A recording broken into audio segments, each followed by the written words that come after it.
Hey, how's everybody doing out there today? This is Coach Frank Bisarek, and today we are going to go into syncing up a few of the things that we've learned in our pitching classes. So, if you are on my current team, then you've been through our pitching 1, 2, and 3 parts of the series.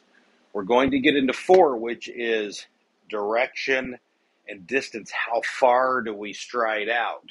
But for now, we're going to do a quick video on how to sync up basically 1 and 2, which is the balance and the power position along with our hands. So let's start with hands and glove first. Now, those that work with me on my team and some of the ones that I work with on the side or with other teams, when we're throwing, what we try to do, especially for youth, is to get them to do the same movements as I move on and progress as a fielder to a pitcher. The movements are the same, but maybe a little bit more exaggerated than I would if I was, let's say, playing shortstop or second base, fielding a ball, breaking down, and throwing. Um, so let's start today with number one. Again, make sure that we are holding the ball in a four-seam fastball. And a four-seam fastball is not with these two lined up, but it's going to be across 1, 2, 3, 4 seams. So going across this way. So we'll want to grip and have our fingers on this side of the 2 seams on top, holding it this way. The only way to really get used to holding the ball that way is just to do it. So I would say at home, sit there with a ball, flip it up in the air, and I get it right almost every time because I've done it for so many years. So as you're sitting there watching TV, don't throw up real high ones, but just sit there and get used to throwing up the ball. Even if you go one hand to the other without looking, come back and you should be able to feel it. That's the only way to get used to holding the ball. Okay, so let's get into this real quick so it's not too long of a video.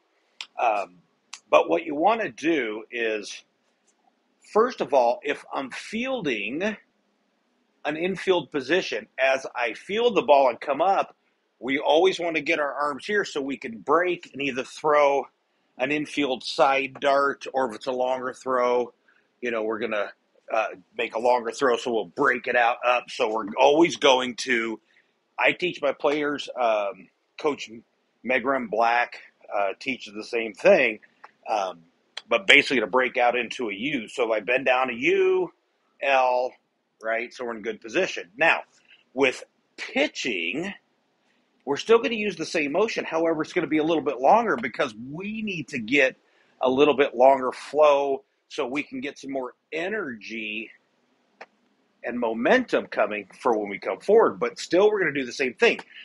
So what I want you to do is, I teach my players, we're getting here with our hands. When we're in the zero position of the setup, we check our eyes, hands, feet, good. Now, when we lift and start to break forward, I teach the same thing as fielding. I want palms down, right? Thumbs down. And we break out nice like this, okay? Now, with pitching, it's the same thing. They've got to go together. So together. Now, pitching a little bit longer, I want you to take this palm, because we're still using this elbow to start our point. So we're breaking down like this. Now you can see my palm is going that way. I'm going to line up my elbow, but I'm also scraping down. So it looks like this from this direction, right? And then I'll come up and I'm in my good position. Okay? So what I want you to do is practice this arm. Do it 20 times. Hands start here, and I want you to just turn it. Palms, elbow high, palm out. Elbow high, palm out. Elbow high, palm out. I want you to do that 20 times, okay? And then I want you from the other direction so you can see this. If I'm pitching that way, I want you to practice, let's say, a karate chop to the second base. And I want you to do that 20 times. So again, you're breaking thumbs down, karate chop to second base. thumbs down, karate chop to second base, thumbs down, karate chop to second base, okay? And then you'll kind of start getting the feel. We've got to make sure we're breaking properly every time. We can't just hold a glove and go back. We can't leave our arms stationary. We can't throw it up here or drag it back here because we need good balance. Now, that takes us into the next step. So, balance, our number one position. So, setups, 0, do your homework, practice breaking together. So, after you do 20 of these, elbow high, palm out, karate chops to the second base. Wah! Okay, 20 of those. Then I want you to do breaking them together. Okay, we want to get to the point where we're not thinking about it, we're just doing. After we do that, we're going to get to the balance step, or number one. And from there, we want to practice. Feel like I've got a shortened bat that'll attach from my glove to my knee. So, as your knee's up in balance one, got my hands, knees up, right? Then my hands will break down as my knee goes down to go forward, okay? They go together, act like they're attached. Once they go down, my hands break, and if you see, if I'm timing it right and doing it right, my elbow basically and my knee is going forward at the same time as my hands come down, then the hands and glove go forward as the leg goes forward, and I stay in good balance here. We can't do one. We can't throw this way and then turn this way because all this drags. Or, as I see a lot with youth players, this is coming before the rest of the body, okay?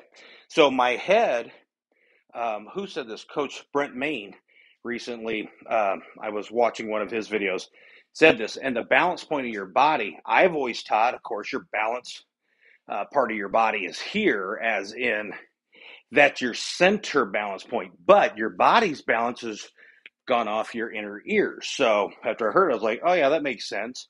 So if you're pitching and breaking and coming forward and my head's leaning forward like this, I'm going to fall over because my body is going to follow my inner ears at balance. So at home for practice, this is what I want you to do.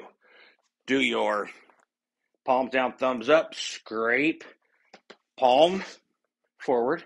Do that 20 times, elbows pointing where I want to go. I'm scraping it out, karate chopping, then do them together. Do it in front of a mirror so you can make sure you're doing it. It's not a rush, okay? And then get to your balance position, leg up, make sure your glove and your knee is tied together, and bring them down and forward, glove and knee working together, okay? Balance up, do it again. Okay, see how I'm breaking everything together, all right? And I want you to do 20 of those. So that's your homework until we pitch again over the next couple days. So we are going to do probably a catching practice where we do the pitching. So you should be very good at this motion and practicing. What I'm trying to get you to do is get you to the point where you're not thinking about it. You definitely don't want to think about it in the game. So the more you just do it, the more your body's going to get used to it. If you cheat one of the positions, it throws everything and your balance off. So, again, I want you to practice up and balance, going into the power position with everything moving together, and hands breaking at the same time. Hands break when the knees go down and go forward, okay? That's your homework. This is Coach Frank Bisarek. We'll see you soon. Make sure you do your homework. Take care, and we'll talk to you soon.